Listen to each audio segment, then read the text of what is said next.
começarei com uma apresentação sobre as perguntas, os passos, em termos gerais, que a gente se faz quando, a partir de uma associação, a gente pretende estabelecer ou fazer alguma inferência de causalidade.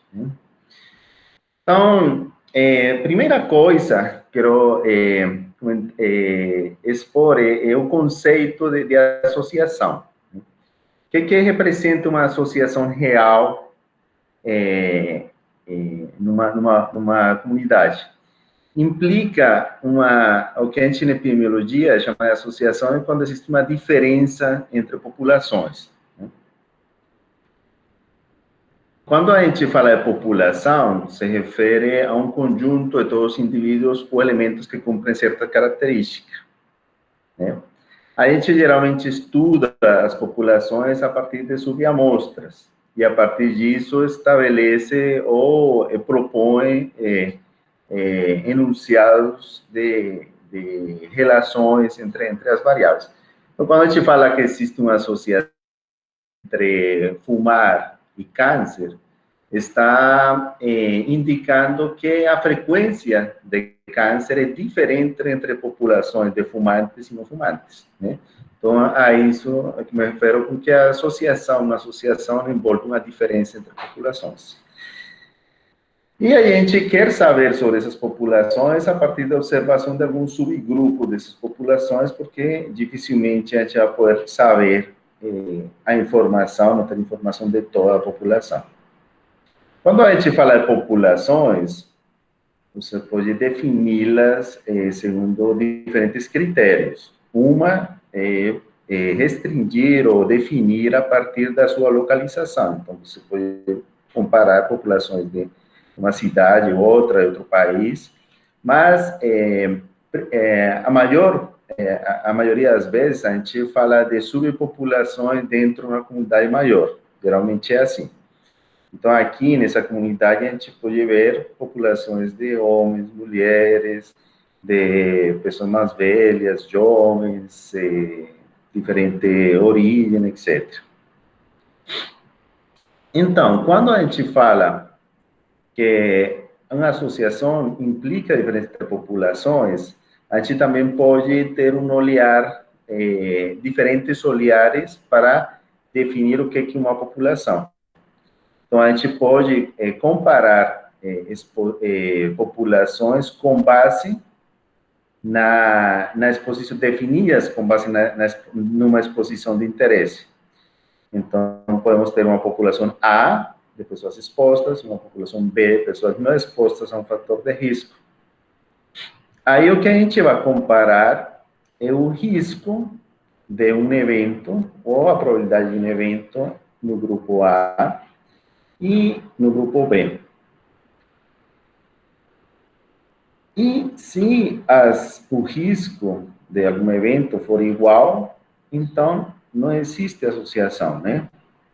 Isso implicará medida de associação com valor nulo. Um valor nulo para um risco relativo é 1, para um odds ratio será 1 também, né? Para uma diferença de risco será 0, né? Um risco atribuível seria 0, né? Então, esse seria o resultado de comparar riscos em duas populações segundo a exposição quando não existe uma associação, né? Daria um valor nulo para essas medidas. Mas, se houver uma diferença nesse risco, isso vai levar a uma medida de associação com um valor diferente do valor nulo.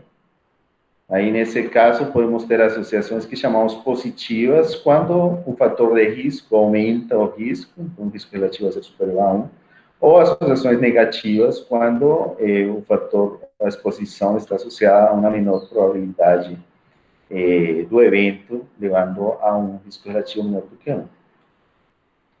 Mas a gente pode comparar não só populações segundo uma exposição, mas segundo um evento de interesse, que é o caso dos estudos de casos e controles, né? No estudo de casos e controles, a gente pretende representar uma população de casos que tem um evento de interesse, e de controles, que seria um grupo de referência. Geralmente, pessoas que não desenvolvem a doença ou que representam a população de origem, a população alvo. E aí, ao invés de comparar o evento, se compararia as exposições. Mas, novamente, a gente avalia se existe uma diferença entre elas. Se houver alguma diferença, a medida de associação será diferente do valor nulo. Nesse caso, em caso de controles, a gente utiliza. Novamente, falamos de associação positiva ou negativa, dependendo do resultado. Mas, para a gente definir uma associação real, precisaria avaliar, sem erro, toda a população, e sem nenhum tipo de erro, nem aleatório, nem sistemático, né? Porque uma associação real seria um parâmetro populacional, uma verdade, né? No entanto, a maioria das vezes a gente pretende conhecer essa realidade, ou essa associação real, a partir da avaliação de amostras, né? Com nossas estratégias de medição, com todas as limitações que possam ter, né, nossas ferramentas de avaliação dessas variáveis de interesse. Na medida que nosso resultado difere ou é diferente do valor real, né? Na medida que, por exemplo, nosso risco relativo é diferente do risco relativo real, né? a gente pode quantificar esse erro, ou a gente pode desagregar, pelo menos conceitualmente, esse erro entre o valor real e o valor observado por a gente, em dois tipos de erro, né? Um erro que seria um erro sistemático, que é o que a gente chama de viés, e um erro aleatório. A ausência de vieses é o que a gente chama de validade. Um estudo válido, um estudo ou um estudo com maior validade, é aquele que consiga controlar o máximo de vieses possíveis, né? E precisão se refere à ausência do erro aleatório. Então, essas variações aleatórias podem ser mitigadas assim que vai aumentando o tamanho da amostra. Então, geralmente, precisão se associa a estudos grandes, né?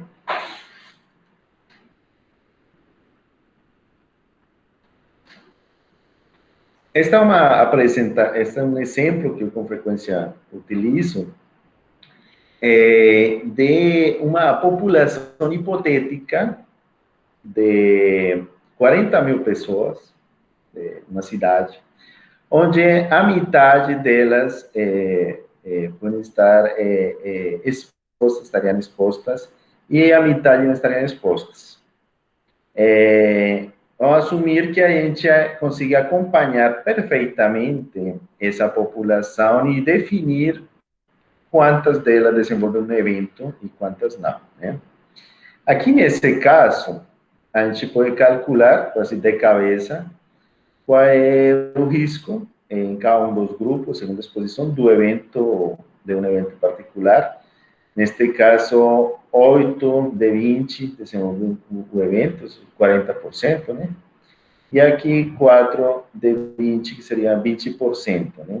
Então, a gente pode saber, a partir de uma simulação, são situações simuladas, a gente pode conhecer essa medida de associação, que seria o risco relativo, né? Então, esse seria um parâmetro populacional, que seria o verdadeiro risco relativo dessa associação entre uma exposição, qualquer uma, e um evento, né, numa situação simulada. No entanto, na prática, é bem difícil você incluir toda a população de interesse e medir sem erro absolutamente todas as pessoas segundo a exposição e o evento, né? O que a gente faz é calcular amostras, obter algumas amostras, e nessas amostras fazer todo o possível por fazer as melhores medições e o melhor seguimento possível. Então, vamos pensar em três situações hipotéticas. Um estudo pequeno, né, um estudo inicial, feito em uma amostra selecionada de forma aleatória, de 20 pessoas que moram que fazem parte dessa população. Aí, de forma aleatória, vamos supor que um pesquisador iniciante, né, consigue avaliar só 20 pacientes, 20 pessoas, 6 delas, por acaso, estavam expostas e 14 não estavam expostas, e acompanhou elas e definiu que 3 e 4, respectivamente, desenvolveram no evento. Isso dá aqui um risco relativo de 1,75. Eu fiz o exercício de selecionar uma amostra dentro de uma população simulada de 90 pacientes adicionais para fazer um novo estudo, um estudo B. Né? Nessa situação, por acaso, temos 39 pessoas expostas, 51 expostas, e esses seriam os eventos 25. Vocês podem conferir as contas, mas o risco relativo, nesse caso, dá 5,23. Nos dois casos, os estudos são estudos hipotéticos que a diferença entre eles foi o tamanho da amostra e a seleção foi feita da mesma forma, de forma aleatória. Né? Já imaginem um terceiro estudo, onde a gente seleciona de forma aleatória 300 pessoas e avalia, e por acaso ficarão distribuídas segundo esta tabela. Nesse caso, o risco relativo deu 2,11. Né? Então, vemos uma grande variação, umas variações importantes em relação à medida de associação, e essa é a nossa realidade, né? A parte daqui embaixo é a realidade dos pesquisadores, dos epidemiologistas. A gente pretende saber este valor que está aqui, que é o valor real, mas a gente nunca vai saber com certeza. A gente pretende se aproximar a partir de pesquisas, de amostras e de nossas medições que a gente pode ter, né? Uma pergunta que eu sempre faço sobre isso é: qual desses três estudos tem maior validade? Talvez o estudo com mais amostra, professor, que tem menos erro aleatório? Então, é uma pergunta com, com, com veneno, né? Tem menor erro aleatório, com certeza. Mas o conceito de validade se refere ao erro sistemático, né? E o erro sistemático tem a ver com vieses de informação, viés de seleção. E como esta é uma situação simulada, onde supostamente todo foi perfeito, né? Tanto o processo de seleção como de medição, então, não existe erro sistemático ou viés. Aqui a única diferença são as variações aleatórias. Quer dizer, a validade dos três estudos é a mesma. Né? O erro é atribuível só a variações aleatórias. Eu fiz um exercício de selecionar múltiplas amostras de uma população hipotética descrita no slide anterior, e estes foram os resultados dos riscos relativos, né? A gente sabe, no total da população, que o verdadeiro risco relativo é 2, mas vejam como, aleatoriamente, essa medida de associação oscila ao redor desse valor verdadeiro, né? O interessante da reflexão é que a gente nunca vai saber exatamente qual o valor real, a menos que consiga avaliar toda a população, né? Mas uma coisa que a gente se pode saber é que assim que for aumentando o tamanho da amostra, está aqui no eixo X, né, está o tamanho da amostra, e aqui no Y está o risco relativo, né? Assim que for aumentando o tamanho da amostra, o valor, ou a medida estimada do risco relativo, nesse caso o risco relativo, mas poderia ser o ratio, né? Poderia ser uma diferença de riscos, né? Qualquer das medidas epidemiológicas de interesse. Mas assim que for aumentando o tamanho da amostra, a medida, se for medida sem erro, sem erro sistemático, tende a converger no valor real, né? E cada vez vamos ter uma maior certeza de que estaremos próximos do valor real se não houver viés. O valor de 2 seria o parâmetro, né? Outro aspecto importante é a interpretação desses valores, né? Se o parâmetro é 2, é algo que a gente gostaria de quantificar. Mas outra pergunta importante é saber se esse valor, o valor é diferente do valor nulo, para determinar se existe ou não existe uma associação, né? É interessante ver que também que algumas vezes pode dar valores muito altos e outras vezes até valores nulos, né? E só por acaso, por acaso.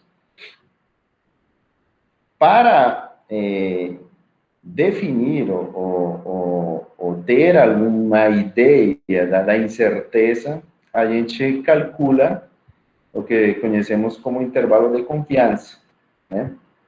Eu calculei para cada uma destas simulações o intervalo de confiança e vejam aqui essa figura como a maioria das vezes o intervalo de confiança está incluindo o parâmetro, né? A maioria das vezes. Com que frequência eu esperaria que o intervalo de confiança 95% incluísse o parâmetro? Então, seu nome o diz, né? Então, eu esperaria que 95% das vezes o intervalo de confiança inclua o parâmetro, né? Mas vejam que às vezes não está incluindo, né? Aqui tem alguns exemplos que, por acaso, a estimativa de intervalo não inclui o parâmetro, né? Em muitos casos, até a gente não pode descartar que o parâmetro é diferente do valor nulo, né? Então, quando o intervalo de confiança está incluindo a unidade, aí a gente não pode descartar que essa unidade seja o parâmetro. Por isso, a probabilidade de identificar associações também aumenta, assim que aumenta o tamanho da amostra. Aqui nessa figura eu travei os intervalos de confiança, porque estudava muito amplos, né? Mas a ideia é isso, assim que eu aumentando, então a amostra também o intervalo de confiança vai ficando mais estreito. Então, o intervalo de confiança 95% indica que dentro desse intervalo de valores pode estar o valor real de um parâmetro com 95% de certeza. Essa forma de interpretar, as pessoas não gostam de falar de 95% de certeza, né? Mas esta interpretação é mais aceita, né? Espera-se que 95% dos intervalos de confiança, 95% contenham o parâmetro. Quanto mais estreito for o intervalo de confiança, mais precisa é a medida. Aqui destravei os intervalos de confiança, é a mesma figura, e vejam como o tamanho da amostra, né, está associado com a precisão da estimativa. Aqui temos o parâmetro, que é 2, e vejam como oscila as medidas ao redor dessa medida, que seria a verdadeira parâmetro, né? Aumenta o tamanho da amostra, aumenta a precisão. Mas, para a pergunta que eu fiz, a resposta é que a validade de todos esses estudos é a mesma se a gente segue os mesmos procedimentos de critérios de seleção, o mesmo procedimento para medir, não introduz nenhum tipo de viés. As únicas variações aqui têm a ver com o tamanho da amostra. Então, a validade é a mesma, mas a precisão depende do tamanho da amostra. Por isso que nos meta-análises, a gente parte que os estudos,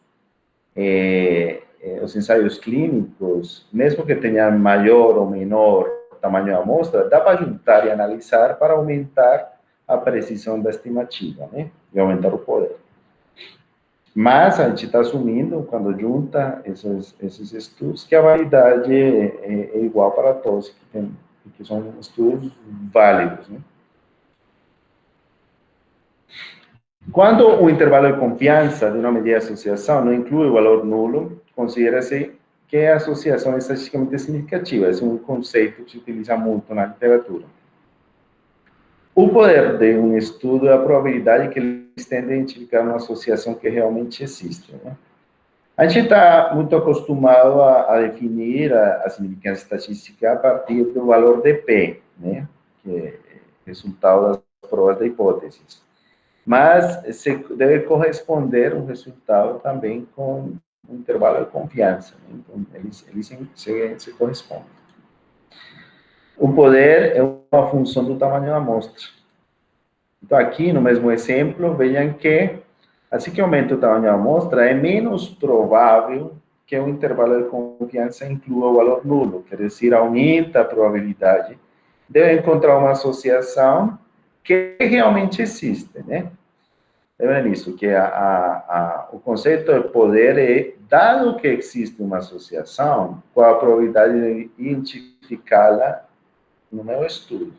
Esse é o conceito de poder, né?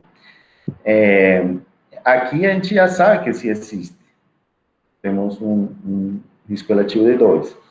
A gente sabe que existe associação, então a probabilidade de encontrá-la seria o poder. Só que essas são uma probabilidade a partir de uma situação hipotética de que realmente a associação existe.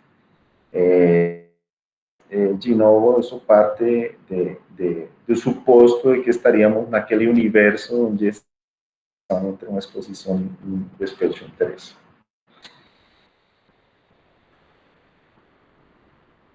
Agora, um conceito importante é que uma medida precisa não necessariamente uma medida válida. Se você estiver fazendo um estudo com viés de seleção, viés de informação, está medindo de forma errada as variáveis, se você aumentar o tamanho da amostra, os intervalos de confiança vão ser mais estreitos, certeza. Mas isso não quer dizer que a medida fique mais válida. De fato, pode acabar parecendo que existe uma estimação muito precisa, porque o intervalo vai ser pequeno, mas pode haver um erro sistemático. A validade de um estudo envolve a ausência de viés. O viés é a distorção do resultado da pesquisa em decorrência de erros sistemáticos, não aleatórios. Um viés pode levar a que a associação apareça como maior do que realmente é ou menor do que é. Podem aparecer associações só por causa de um viés ou desaparecer, né? Sumir uma associação por causa de viés também. Então, estas são as estimações no mesma simulação que eu comentei, né? E todos esses são riscos relativos igualmente válidos. Se a gente introduzir um viés, que eu vou representar aqui em cada uma dessas medidas, que faz com que a medida de associação fique mais forte, o risco relativo fique maior, ele também vai oscilar bastante com pequenos tamanhos da amostra e vai ficar cada vez mais convergindo ao redor de um valor, né? Um valor que seria o valor do parâmetro mais o efeito do viés, né? Então, se existir um viés que tende a que a medida de associação fique superestimada, que passe de 2 para 5, mais ou menos, né? Então, aqui existe um viés que poderia ser quantificado de diferentes formas, como uma relação das duas medidas, ou como uma diferença das medidas, mas esse efeito de viés vai a deslocar todas as medidas de associação que sejam feitas. E se você aumentar o tamanho da amostra, vai ficar mais preciso, no sentido que o intervalo de confiança vai ficar mais estreito e vai converger ao redor de um valor específico. Mas esse valor está enviesado, né? A precisão vai aumentar, mas o viés persistirá se o estudo, se os procedimentos levam a vieses. Então, só para lembrar, comentar que existem basicamente dois tipos de vieses, além do fenômeno de confusão, né? Que é outro assunto importante que a gente vai tratar bastante. Então, o viés de informação se refere a todos os erros introduzidos durante a medição da exposição dos eventos ou de outras variáveis importantes. Específica, por exemplo, variáveis de confusão que não são medidas adequadamente, podem fazer com que seja difícil eliminar o fenômeno ou controlar o fenômeno de confusão. Então, esse viés também pode afetar o resultado. E isso pode ser devido a diferentes causas, diferentes fontes, seja, por exemplo, do observador, né? A pessoa que está avaliando os pacientes pode ter o viés de querer identificar mais um evento em pessoas que estão expostas, né? Em fazer mais exames em pessoas que têm uma exposição. Também tem fatores dos participantes, como uma afetação da memória, ou que eles, depois de várias avaliações, em um questionário, já fiquem treinados e comecem a fazer as coisas com diferente transparência, ou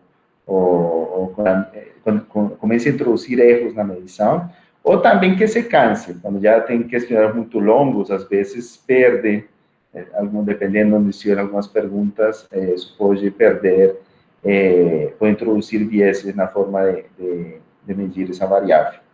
Tem instrumentos de medição que são melhores do que outros, e outros podem introduzir vieses, e durante o processamento de informação também podem aparecer vieses de informação. Outro viés que é um dos, talvez, que a gente vai aprofundar mais durante a disciplina, é o viés de seleção. São erros introduzidos durante a seleção no monitoramento de uma população. Qualquer fator que influencia a capacidade de participar ou permanecer no estudo, né? Então, isso envolve o efeito dos participantes, dos voluntários, né? As perdas durante o seguimento, e o viés de seleção, que a gente, eu não mencionei aqui nesse slide, mas que a gente vai comentar muito, são os vieses introduzidos durante a análise, quando, por exemplo, a gente delimita a observação em um subgrupo de pacientes, tendo um viés, por exemplo, quando se ajusta por um colisor, se condiciona por um efeito comum de uma exposição de um evento, né? Então, o viés de colisão é um viés de seleção também, que pode ser introduzido quando se estratifica por uma variável que não se deve estratificar, ou se ajusta uma regressão. Então, quando você, em um estudo de coorte, pretende avaliar ou pretende estabelecer se existe uma associação na população-alvo, você já tem uma população de pessoas que não são elegíveis, né? Pessoas às quais você não conseguir chegar. Tem outro grupo de pessoas que você consegue chegar e pode fazer uma amostragem, mas muitos deles não vão querer participar, né? Se você depois conseguir incluir eles, classificar nos postos, por exemplo, fazer um segmento, você pode ter perda durante o segmento. Todas estas são causas potenciais causas de viés de seleção. E ainda, eu agregaria mais um que já comentei, quando você na análise inclui um artefato, uma seleção de extratos que pode levar também a viés de seleção, especificamente o que já mencionei, dos viés de colisão. Bom, outro desafio, além da seleção e medição adequada, seleção de participantes e medição adequada, lidar com os potenciais fenômenos de confusão, né?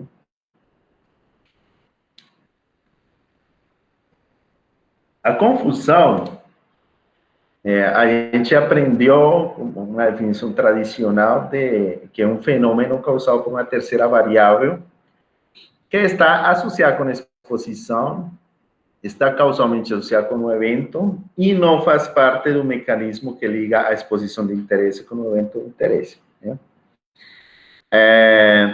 Esse fenômeno pode levar a uma superestimação ou subestimação da verdadeira medida de associação. Essa é uma definição que muitas vezes é suficiente para identificar a variável de interesse, para ajustar ou para fazer um condicionamento, outra forma de condicionamento, mas hoje em dia, né, se promove que exista uma avaliação mais integral de todos os fenômenos, os mecanismos envolvidos, os mecanismos causais envolvidos antes de avaliar uma associação. Então, a gente hoje em dia fala mais de caminhos causais que podem ligar uma série de variáveis e não uma variável cada uma das variáveis de forma individual, né? Que é uma coisa que vamos comentar mais para frente.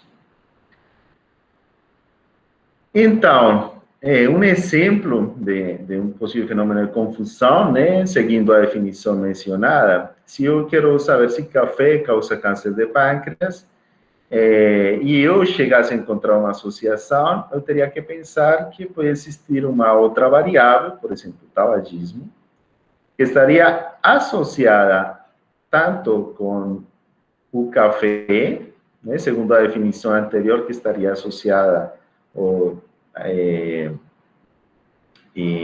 diferencialmente distribuída em expostos e não expostos, e que estaria causalmente relacionada com o evento, né? E não faria parte de um caminho causal que ligasse a substância do café com câncer, né? Seria algo à parte. Então, isso seria como um fator de confusão, né? Então, nesse slide, eu vou colocar algumas perguntas que, com frequência, a gente se faz, né? Resumindo um pouco o que já falei hoje. Perguntas que a gente se faz em relação a uma possível associação para estabelecer se poderíamos considerar que pode haver causalidade. Uma pergunta, não necessariamente essas perguntas seguiriam nessa ordem, né? Talvez uma primeira coisa que a gente pensaria em questão ao desenho, à validade, né? Mas esta é uma sequência que muitas vezes acontece quando você encontra um produto, um artigo científico. Associação estatisticamente significativa, quer dizer, não é uma variação aleatória, né? Se a associação não é estatisticamente significativa, pode ser que não existe associação realmente. Ou falta poder do estudo, ou o estudo tem um problema de validade que está anulando uma associação, né? Que está levando para a nulidade a medida de associação. Se a associação é estatisticamente significativa, a gente sempre tem que se perguntar se ela não é explicável por algum viés. Se você encontra que um viés poderia explicar essa associação, então talvez você precise repensar o estudo, refazer talvez, porque pode ter problemas no desenho, na condução, na análise. Agora, não havendo erro aleatório nem sistemático, a gente tem que se perguntar se a associação não poderia ser explicada por algum fenômeno de confusão. Se é explicado, então talvez essa outra variável seja a causa, ou explique pelo menos boa parte da associação. Agora, se a associação não é explicável por confusão, nem por problema de erro sistemático de informação de seleção, e não é explicável por um erro aleatório, talvez poderemos agora começar a julgar se existe realmente uma relação de causalidade. Nesse sentido, é importante salientar que dificilmente a gente vai estabelecer o martelo a partir de um único estudo, né? Geralmente, para estabelecer que A causa B, geralmente a gente precisa ter um volume de evidência, né? Possivelmente os ensaios clínicos são a melhor fonte de evidência, mas também é suscetível de erro, e é bom ter a replicação, tentar entender os mecanismos envolvidos, isso também contribui a avaliar o corpo de evidências disponíveis. Geralmente, antes de a gente ter estudos com elevado nível, com ensaios clínicos, a gente observa informações disponíveis, leva em consideração as observações de achados clínicos, os primeiros desenhos, os mais factíveis de fazer, a maioria das vezes são estudos de casos e controles, especialmente para fatores de risco. Estudo de coorte seria um passo mais avançado, mais custoso, né? E os ensaios clínicos seriam os melhores desenhos para bater o martelo, né, e definir se existe uma causa, considerando que uma definição importante de causa é aquele fator que, se for modificado, leva a uma modificação também do evento. Então, implicitamente, está sendo estabelecido que a melhor forma seria com estudos experimentais. No entanto, como sabemos, nem sempre são factíveis de fazer. Além de... mas uma coisa importante, como comentei, é que para avaliar causalidade, a gente deve considerar os corpos de evidência, toda a evidência disponível, e considerar alguns aspectos que alguns têm resumido como diretrizes, orientações ou critérios, né? Aqui eu vou listar os chamados critérios de Bradford-Hill, que a gente já deve ter ouvido falar, como a relação temporal, né? Uma causa deve preceder um evento, a força de associação, né? Quanto mais forte for a associação, mais provável que seja causal. A relação de dose e resposta, né? Que os achados sejam consistentes, né? Que dê para reproduzir os resultados em outras populações. Que exista uma plausibilidade biológica, embora às vezes a gente nem consiga entender totalmente todos os mecanismos, mas é um conceito importante tentar entender como que funciona esses fenômenos, né? Essa conexão de causalidade. Importante questionar os achados e pensar em explicações alternativas. A evidência experimental talvez é a mais forte, né? Existe a coerência com os conhecimentos, também é algo importante, que o resultado não choque com o que se sabe da doença, dos mecanismos envolvidos. E o critério de especificidade, que não é tão comum, mas quando existe uma evidência bem interessante, que suporta bastante esta argumentação de causalidade. Uma vez se identifica uma causa, a gente pode ter várias formas de classificar, né? A gente vai discutir isso também, que tem várias formas de classificar uma causa, mas uma comum em relação a se existem ou não passos intermediários, né? De alguma forma, cada causa geralmente pode ser desagregada em diferentes passos intermediários. Então, dependendo do discurso, do modelo conceitual, a gente pode falar que um fator é direto e que outro fator é indireto. Então, quando a gente fala de mecanismos como mediação, né? Então, a gente está falando de efeitos diretos e efeitos indiretos. Efeitos indiretos seriam mediados por algumas outras variáveis. Né?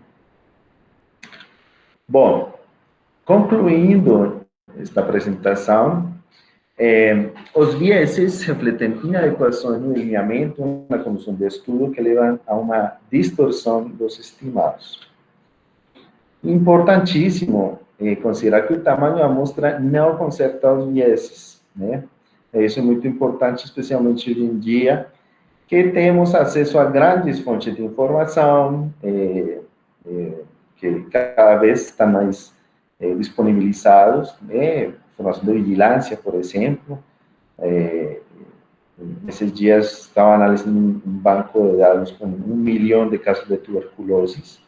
É decir, a precisão das estimativas é algo impressionante, né? Os intervalos de confiança super estreitos, mas qualquer viés que for introduzido pode fazer aparecer associações que realmente não existem. Então, o tamanho da amostra não vai consertar esses vieses.